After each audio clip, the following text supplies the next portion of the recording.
Ibu dan Bapak rahimakumullah, malam ini kita akan mengkaji tentang perlunya kita untuk melaksanakan amal ibadah kurban. Karena tadi saya dengar-dengar Bang, baru 6 ya. Tadi saya kira ujungnya 60, tapi rupanya baru 6. Nah, jadi ini perlu disemangati nih. Mudah-mudahan dengan diulang-ulang insyaallah yang sudah terniat-niat insyaallah makin bulat niatnya. Amin ya rabbal alamin. Ibu dan Bapak rahimakumullah, pertama kita awali Ibu dan Bapak rahimakumullah dari sebuah hadis yang mana Rasulullah sallallahu alaihi wasallam bersabda, "Ma amila banu Adam." Tidak ada satupun amal ibadah anak cucu Nabi Adam. Kata Rasulullah sallallahu alaihi wasallam, ini hadis yang menunjukkan tentang keistimewaan kurban.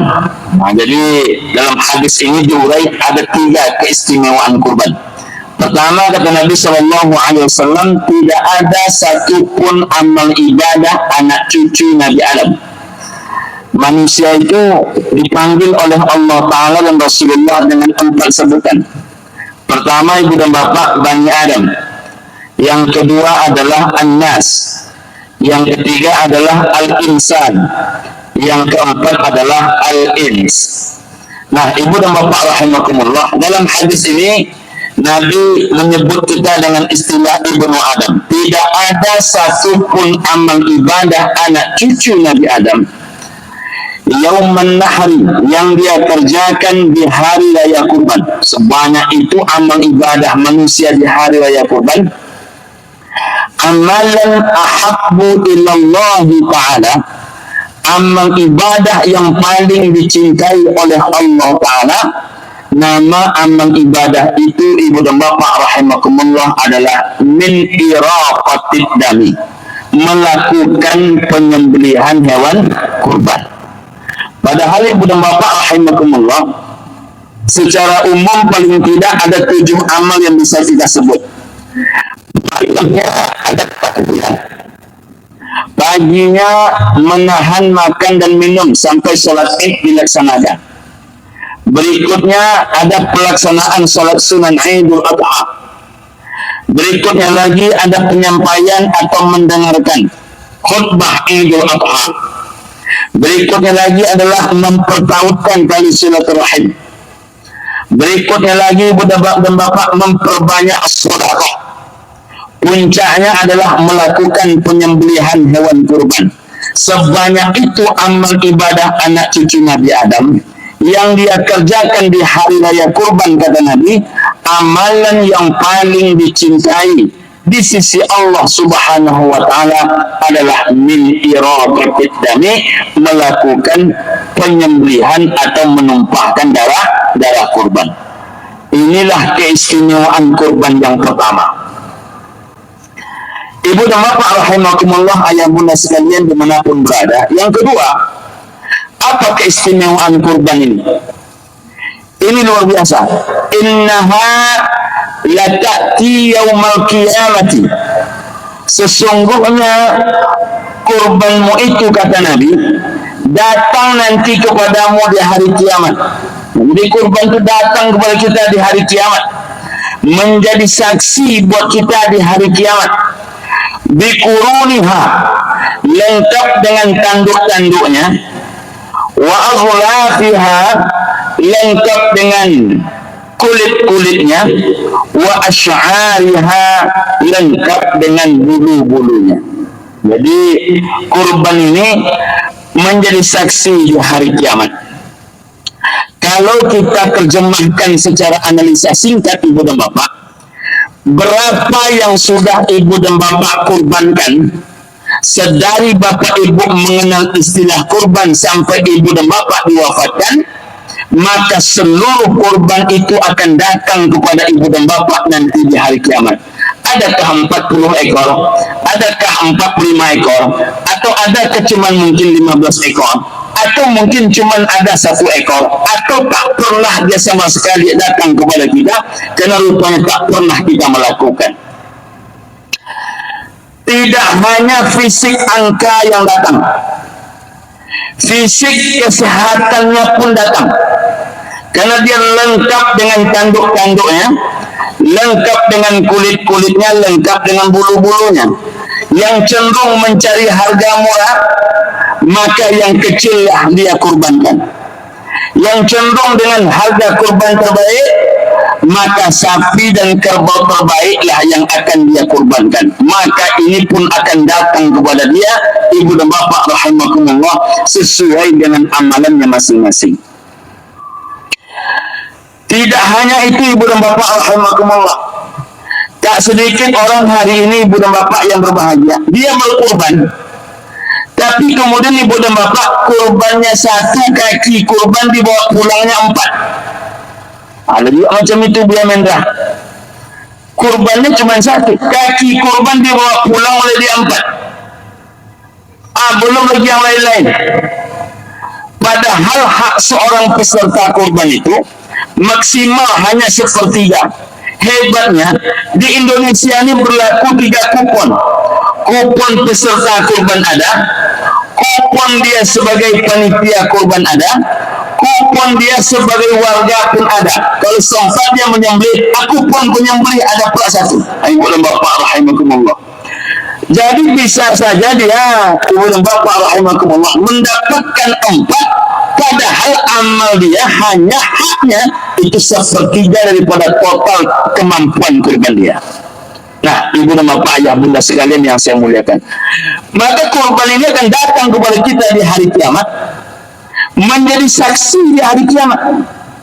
Maka betapa beruntungnya ibu dan bapak rahimakumullah yang sering sesuai kemampuan berkurban, yang ingin kurbannya kurban terbaik, bukan masalah harga, tapi bagaimana amal ibadah ini.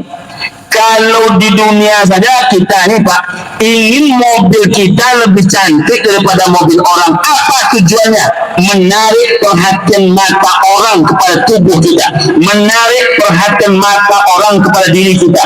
Kalau di dunia saja kita masing-masing butuh dengan pandangan makhluk, maka di hari kiamat tak ada pandangan yang lain kecuali hanya pandangan Allah Subhanahu wa ta'ala. Coba ibu dan bapak bayangkan itu, kurban kita kecil, kurban orang besar,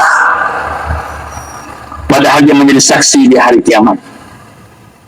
Makanya kalau orang yang memahami filosofi ini, dia hanya ingin yang terbaik, yang terbaik, yang terbaik, yang terbaik. Yang ketiga, ibu dan bapak rahimakumullah, wa inna dama, sesungguhnya daging kurban itu, kata Nabi sallallahu alaihi wasallam, la yaqa'u bimakanin, diletakkan oleh Allah taala di sebuah tempat khusus, ada tempat istimewanya. Kapan tempat istimewa itu dimasuki oleh kurban kita? Qabla ayyaqa'a 'alal ardi, sebelum tertumpah darah kurban itu ke tanah. Belum sampai darah kurban itu ke tanah, rupanya kurban kita ini sudah diletakkan oleh Allah Ta'ala di sebuah tempat khusus. Begitulah Allah Ta'ala mengistimewakan kurban. Pertama tadi, inilah amal terbaik di hari raya kurban. Yang kedua, dia akan menjadi saksi di hari kiamat.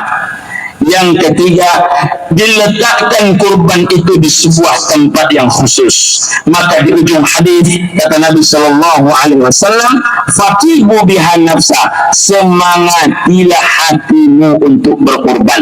Pompa-pompalah jiwamu agar dia kuat berkurban. Jadi kalau tidak kita semangati hati ini, maka ibu dan bapak rahimakumullah, cenderungnya ayat dunia saja. Tapi kalau kita mau menyemangati hati kita ini, maka insya Allah tak pun mampu kita meletakkan akhirat di atas dunia. Paling tidak seimbang saja oleh kita dunia dan akhirat, itu sudah luar biasa. Kalaupun belum mampu seimbang karena kita masih belajar mencapainya, mendekatinya pun sudah luar biasa. Tapi mendekati dalam praktik, bukan mendekati dalam teori. Karena kalau dalam teori banyak orang yang mampu, Bang. Maka ibu dan bapak rahimakumullah, faqihu biha nafsa, semangati hati untuk berkurban. Saya, ibu dan bapak rahimakumullah, Tak satu dua kali saya berjumpa dengan jamaah berkata macam ni. Kalau kita membangun rumah, Pak Ustaz, kata dia, tanya saja di awak baru membangun rumah, ada satu pipi, baru terniat ada pipi, baru dimulai menggali untuk membangun pondasi lah ada sokinya. Artinya apa? Membangun rumah saja sudah Allah siapkan rezekinya. Apatah lagi ketika ibu dan bapak berani bertransaksi kepada Allah. Dan di antara transaksi kepada Allah yang paling hebat itu, nama amal ibadahnya adalah amal ibadah kurban. Jadi kalau rumah bisa siap, mestinya kurban bisa selesai.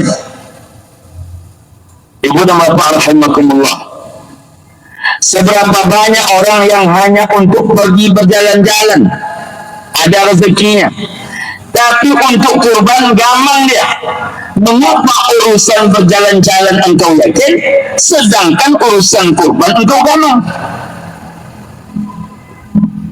Jadi ibu dan bapak, kelebihan mak-mak zaman dulu mengamalkan hadis ini, fatibu biha nafsa, semangati hatimu untuk berkurban. Dulu ama-ama awak daun pisang dijual, ditambahnya jantung pisang, ditambahnya pula kemudian pisang batu dusike. Yang pisang batu dulu lah sama pisang batu kini loh. Kalau pisang batu dulu paling banyak apa? Buat 3 buah sasike. Kalau pisang batu kini kok satan dan sekali masak. Nah, itu kelebihannya rubian anda. Bisa pisang batu kok masak setandan sekaligus. Maka ada masak sengenek, itulah yang dibawa oleh orang tua kita dahulu ke pasar. Ditambah dia dengan segala pucuk mempucuk, pucuk ubi, ya kan? Daun jeruk, daun tapak leman, ditambah daun kunyit, isi kunyit, tambah dengan daun dan batang serai. Itulah yang dibawa ke pasar. Dulu di pasar Impres itu tak ada tempat penyimpanannya. Kalau tak laku sampai jam 2, alamatlah jualanku menjadi sampah. Kalau tidak berat-berat membawa pulang kembali ke kampung halaman. Macam itu orang dulu menghempas hidup menyekolahkan anak. Selesai sekolah anak, tiap tahun dia bisa berkurban. Macam tu. Saya tak tahu nih di kampung nih Dr. Mendra. Sekarang kita baru menengok ada PNS tak berkurban. Sekarang baru kita menengok ada polisi tak berkurban. Sekarang kita baru mendengar rupanya ada dokter tak berkurban, ada perawat tak berkurban, ada pengusaha tak berkurban, ada developer tak berkurban, ada ustaz yang tak berkurban. Entahlah kalau anggota DPRD. Kalau ada pula anggota DPRD tak berkurban, berarti kacau dunia persilatan ini. Jaksa ada tak berkorban, hakim ada tak berkorban. Mengapa urusan rumahmu jutaan rupiah mampu engkau bayar, tapi urusan kurban itu banyak orang tak mampu? Apa yang salah? Bukan kurban yang mahal, tapi hatinya tak mampu mengamalkan fatihu biha nafsa, semangati hati itu untuk berkorban. Ibu dan bapak, ayah bunda sekalian yang saya muliakan, dulu mak-mak kita zaman dulu tuh kadang tidak ada pekerjaannya, tidak ada bojol, cuman menemo pipi dari anak-anak, anak balimo, nan mambai pipi ke wang tua ko batiyo, nan berdua ko asal ditanya dia amat ada penambah pipi kurban enang, mengengi, nan pipi nak juga dulu. Ada yang macam itu, mengengi aja dia. Namun pipi nak juga dulu. Siapa anak yang memberi duit? Ayam bertiga lah. Sayang mambai 3 hati, sayang mambai yang hati 7 hati bang, sayang mambai 2 hati 50, 9 hati 50. Itu entah mambai asli, entah tanggo terima kasih di anak au mak mengasuh. Saya membedakan ibu dan bapak rahimahumullah ikut pemberian anak ke orang tua atau pengadaan anak. Aba tampung jo piti di amak ko. Dalam 950 kola berhemat ke sodo-sodo. Di situ uang beras, di situ uang pakai nasi, di situ kalau ada niat nak umur lawak, di situlah kadang-kadang ibu dan bapak piti sadokai robu potang mengaji. Kasodo di situ, kalau dia piti ini ada 120 ribu, bawa sonjo ke balik banter, atau di balik talokong, atau di balik jilbab. Acon itu tiap bulan. Kadang lagi kalau dia 175, kadang kalau dia 150, kadang lagi agak banyak sengenek 250. Balungguakan. Setiap bulan bertambah 150 ke 3 hati ke 5 hati ke 6 songa ke 9 hati. Ketika 9 hati mestinya bulan besok 1.050.000. Pas ditengok tinggal 7 hati lah. Mana pailah dicilok lo ada cucu. Macam itu perasaan dulu ibu dan bapak rahimahkumullah. Namun tiap tahun nenek tu berkorban juga, tu berkorban juga, nenek tu berkorban juga, amak tu berkorban juga. Ikut tidak mau kok sempurna 35.000 sabungkui, 2 bungkui 70.000 dikali 3 hati 65 hari, 25 juta 5 hati 50.000 hanya untuk iso ongwi kerayu deh nan kurban tak juga bayu. Coba bayangkan. Jadi siapa orang yang bisa mendaftar umrah ke bulan Mendrat tiap tahun? Orang yang bisa mau kok sempurna di bungkus saya. Itu dia Mendrat. Menelponlah seorang ibu-ibu. Nah habis pikir dan suami dan kau dosa. Kenapa begitu? Laba ubah kau kiniskan. Sino kau kini? Yang mana bu? Rupanya jamaah ada sino buyanya. Ni. Awak dan tak puan nama kau. Datang tu mereka okok tu. Terakhir kali ambo berkaitan jokok kau dokumentar. Dulu waktu kelas 2 darun. Waktu membeli okok hero ayah. Kalau ke kelas 2 dulu tak pernah so ambo membeli okok ayah deh. Kenapa? Tak pernah ambo menengok ayah okok. Sebab itu minang kau okok jadinya nampak dah ambo. Jadi ibu dan bapak rahimakumullah. Coba bayangkan, bako ese itu sabungkui 45.000, 2 bungkui 90.000, 90.000 kali 3 hati 65 hari, 32 juta 8 hati 50.000. Itu kalau mendaftar ibu dan bapak umroh di Buya Mendra, lah hotel Anjung ibu dan bapak minat. Ya betul ya. Lah hotel Anjung, lah hotel istimewa tempat menginap. Anehnya untuk membeli ese untuk membakau ya, untuk ambui jam esok ya. Atau lo membayar 90.000 saya dia nan kurban tak jual. Asal ditanya dia orang berkorban apa tahun kawan dia Pak Ustaz. Kami kok pandai-pandai berminyak bayunya Pak Ustaz. Bon, kawan kok nama pipinya kan ni. Kalau istilah orang Minang Pak Ustaznya kakak si kulit di tanah badarai kan ini. Itu ini pada bapak rahimahkumullah. Nan angsuran apaan zalan. Kita bayang di dokumen tak? Uang bagaji 3 juta, kredit Avanza 4 juta, lunas deh. Kan tinggi lemu tu. 3 juta gaji bang, 4 juta kredit Avanza, lunas deh. Nombor korban tak duit tau. Pokok kalau untuk dunia nampak kayo, kalau menonton pokok contoh hati lau je. Loyo je tiba-tiba,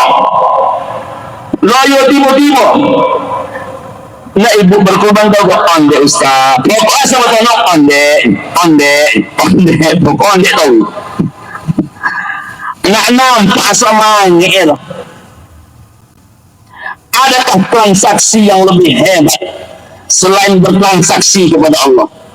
Ada orang yang miskin karena dia berhaji, ada orang yang miskin karena dia berumrah, ada orang yang miskin karena dia bersedekah, ada orang yang miskin karena dia membayar akikah anak, ada orang yang miskin karena dia berkorban. Ada.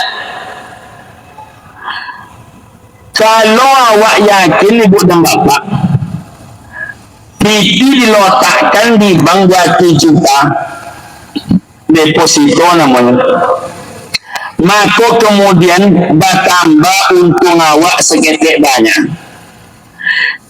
Manusia, mohon maaf, ambo nak menyebut bang baluto dok. Manusia mau kasihkan, jo manusia isi kepala banyak. Tak sangat ni isi kepala manusia kau banyak duto pada diri. Tapi saya ada. Masa Rabbus samawati wal ardh nak percaya awak? Ada yang bisa awak percaya selain itu dan ada lah. Jadi kalau awak pandai membaca hasbunallah wa ni'mal wakil, ni'mal maula wa ni'mal nasir, wa la hawla wa la quwwata illa billahil aliyyil azim. Mestinya putri di awak dalam hal mengajinya, seluruh harta yang dititipkan kepada Allah pasti tak pernah diganti rugi di Allah Ta'ala. Yang ada tu ganti untung,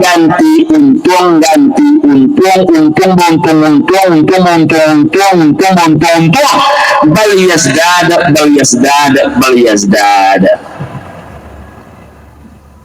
Maka jangan gua Nabi mengaji, apabila seorang laki-laki keluar dari rumahnya, kata Nabi, membawa seekor hewan kurban, maka itu adalah kurban dirinya dan kurban si rumahnya. Untuk awak kau ingat tiada Nabi? Pertanyaannya, mana Nabi berkurban cik? Pernah tidak? Tak pernah. Nabi paling tidak kurbannya kabsyaini amlahaini, 2 kambing berwarna putih. Itu paling tidak. Paling banyak Nabi pernah berkurban dengan 100 ekor onta. Berapa banyak kita menemukan orang kaya di Indonesia ini, artis dia sekalipun, paling tidak dokter, paling dibelinya limosin harga 35 juta akhirnya. Yang contoh Nabi yang mulai ditiru oleh Raja Salman. Raja Salman mulai berkorban dalam jumlah yang sangat banyak, ibu dan bapak rahimakumullah. Tapi mencari itu di tanah air begitu rumit. Bahkan di negara kita kok, ibu dan bapak rahimakumullah, indah nampak beda pak. Uang 10 pintu rupanya di jalan raya kok ha. Sama ndak nilai kurban jo ama-ama yang menampung pintu dayana. Sama ya. Tak ada beda. Uang sawitnya 150 hektar. Beda enggak kurbannya dengan seorang ibu-ibu yang hanya menjaga kedai ketek di muka ruko uang, yang punya ruko uang, kedai kok menumpang di situ membayu rumah, sama si tolok juga berkurban deh, dan nilai ogo kurbannya sama lo tuh yang punya sawit 150 hektar. Gajah saja menyumbang kayu di bayi dia. Namai gulo suaminya. Anan sawit sati 50. Jonan punya kadai menyewa di muka kadai rukuan. Asamu jumlah dua. Makanya Nabi SAW bisa saja nilai sedekah, nilai infak, nilai kurban yang sangene sabaqah dirhamun bisa yang mendahului yang justru jumlahnya banyak. Makanya supaya kita ini mampu untuk berkorban, semangati. Kalau tidak semangati, bukan bapak doamu lah. Harus disemangati. Apalagi ibu dan bapak yang berduit. Dia dulu menyebut, gayen kok lapang buyan kalah. Menunggu awak lapang bila. Dalam dia kampung lagi kita ke kampung. Bahkan kalau cita-cita kami di Pekanbaru, kau mohon maaf kau adina dokter. Oh luna do Pekanbaru ni lah do kampung. Oh luna do Ilmu ni lah do kampung.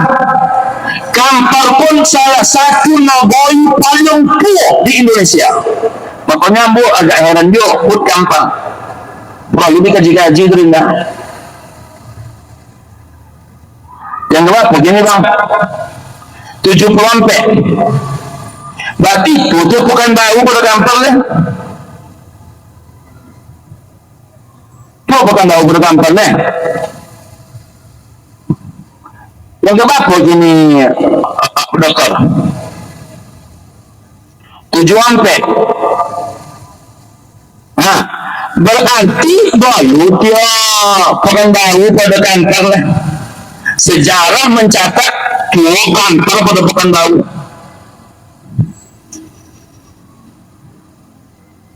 Jadi kan dari kantor leh.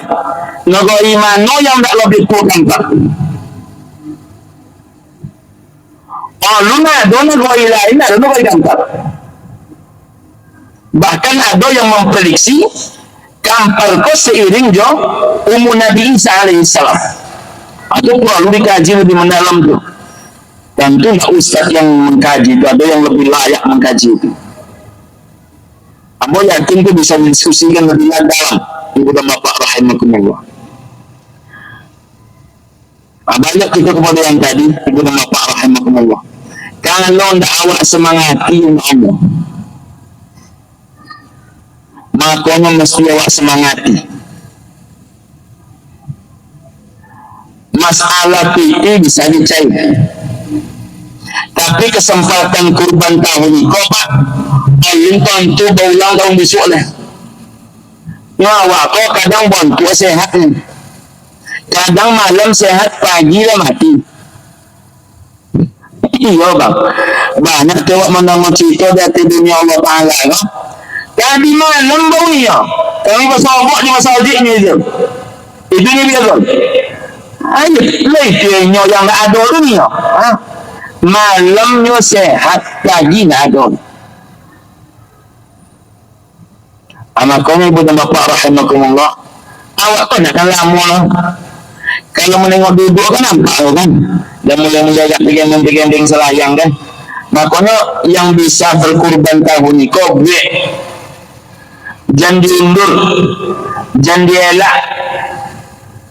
Ibu dan bapak, apanya Nabi SAW, man wajada sa'atan, siapa yang diberi kesempatan, yang diberi kemampuan, diberi kesanggupan untuk bisa berkorban, falam yudhi, tetapi dia tidak melakukan penyembelihan hewan kurban, diancam oleh Nabi SAW, fala yaqrabanna musallana, jangan kalian dekati tempat solat kami. Begitu ancaman. Bagi sahabat ibu dan bapak, ancaman contoh serius. Maka ada seorang laki-laki bernama Ja'far. Ja'far ko ditengok ada apa harotonya menado. Yang ada kosan hanya seekor kambing berumur setahun. Dibode kambing itu sekali kuma Nabi. Ya Rasul, di rumahku hanya ada seekor kambing ini. Kalau kambing ini aku kurbankan, habis sudah kekayaanku. Tapi kalau kambing ini tidak aku kurbankan, aku khawatir bahagian orang yang tak boleh mendekati tempat sholatmu. Cuma itu. Kalau awak kan tak sampai cuma itu. Kok ibu dan bapak ibu di zaman Nabi, bapak ibu boleh agak-agak innova di rumah Nabi. Apunya Nabi agak-agak. Ibu jangankan innova en mekdua ibu rumah Nabi. Contoh yang dilakukan Dek Ja'far. Kalau aku kurbankan kambing ini ya Rasul, habis kekayaanku. Tapi kalau tidak aku kurbankan, aku takut bahagian orang yang tak boleh mendekati tempat solatmu. Apa Nabi SAW? Sembelihlah kambingmu itu, jadikanlah kambingmu itu sebagai kurbanmu. Masya Allah. Apa dia contoh itu buah Nabi yang bagi sahabat. Bukan yang tak takut kehilangan kambing, tapi yang lebih takutlah kehilangan kesempatan sholat bersama Nabi. Bukan yang tak takut kehilangan harta, tapi yang lebih takut kehilangan kesempatan menengok wajah Nabi. Bukan yang tak takut uang, tapi yang lebih merasa kekurangan bila ingat tidak bisa mendapatkan syafaat Nabi Sallallahu Alaihi Wasallam. Contoh apa awak akan bisa menengok betapa dahsyatnya syafaat Nabi kalau awak hidup di tengah-tengah Nabi tapi tidak boleh solat bersama Nabi, tentu tak boleh menengok wajah Nabi. Kepada siapa itu diancamkan?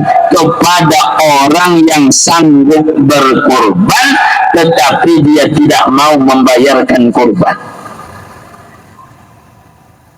Makanya Imam Hanafi berpendapat, Ibu dan Bapak rahimakumullah, selain ada 3 fatwa beliau tentang wajibnya hukum berkorban.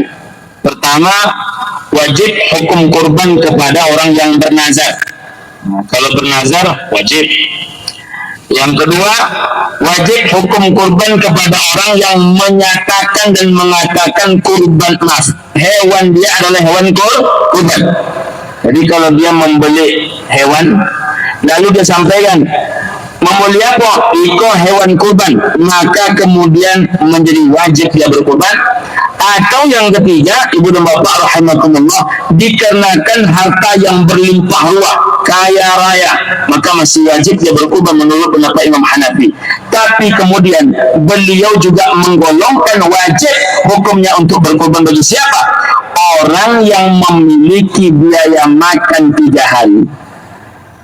Fi ayyam tasyrik 11, 12, 13 Zulhijjah, selain biaya makan 3 hari itu, lalu ada uang lain, biaya lain, harta lain seharga kurban.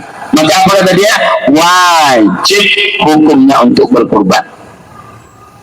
Nah, kalau itu kita pahami, Ibu dan Bapak rahimakumullah, mestinya untuk level Islamic Center, Al-Ihsan Islamic Center, mestinya Ibu dan Bapak rahimakumullah, kalau tahun lalu 40, maka tahun ini bisa naik menjadi 50-60. Di tempat kami itu Pak, mohon maaf saya, 1 RW itu 5 masjid. Di tempat saya tinggal itu 1 RW 5 masjid, 2 musola. 1 RT 3, kebetulan saya RT-nya Ibu dan Bapak. Di RT 3 itu 2 masjid. 2 masjid.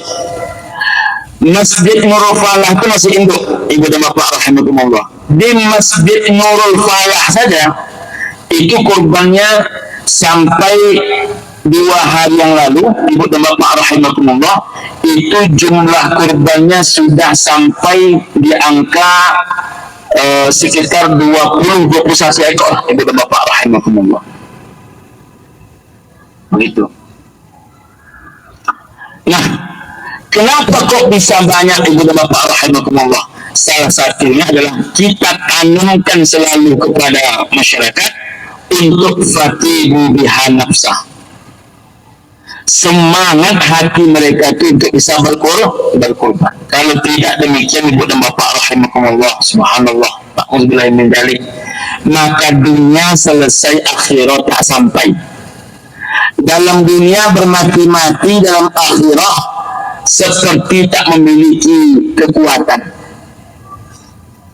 Padahal paling tidak i'mal dunyaka ka'annaka ta'ishu abada wa'mal li akhiratika ka'annaka tamutu ghada. Kalau tidak kita mampu menyeimbangkan, agak mendekati saja, maka insyaallah ibu dan bapak rahimakumullah, amal ini akan semakin memacu kita semuanya. Amin ya rabbal alamin. Itulah yang dapat saya sampaikan ibu dan bapak rahimakumullah. Ada pertanyaan?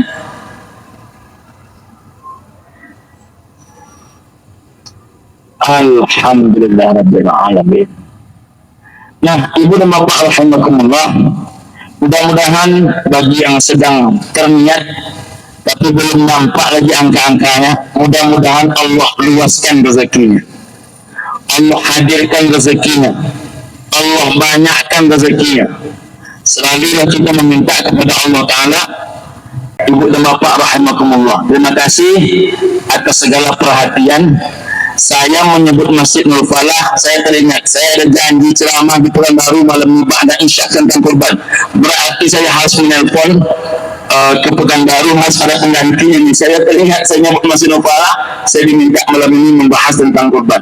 Terima kasih ibu dan bapak rahimakumullah. Mudah-mudahan Allah Subhanahu wa taala mencukupkan segala yang kurang, menambahkan segala yang tidak pas. Billahi taufiq wal hidayah wa ridha min inayah. Subhanakallahumma rabbana bihamdika asyhadu an la ilaha illa anta wa astaghfiruka wa atubu ilaik. Assalamualaikum warahmatullahi wabarakatuh.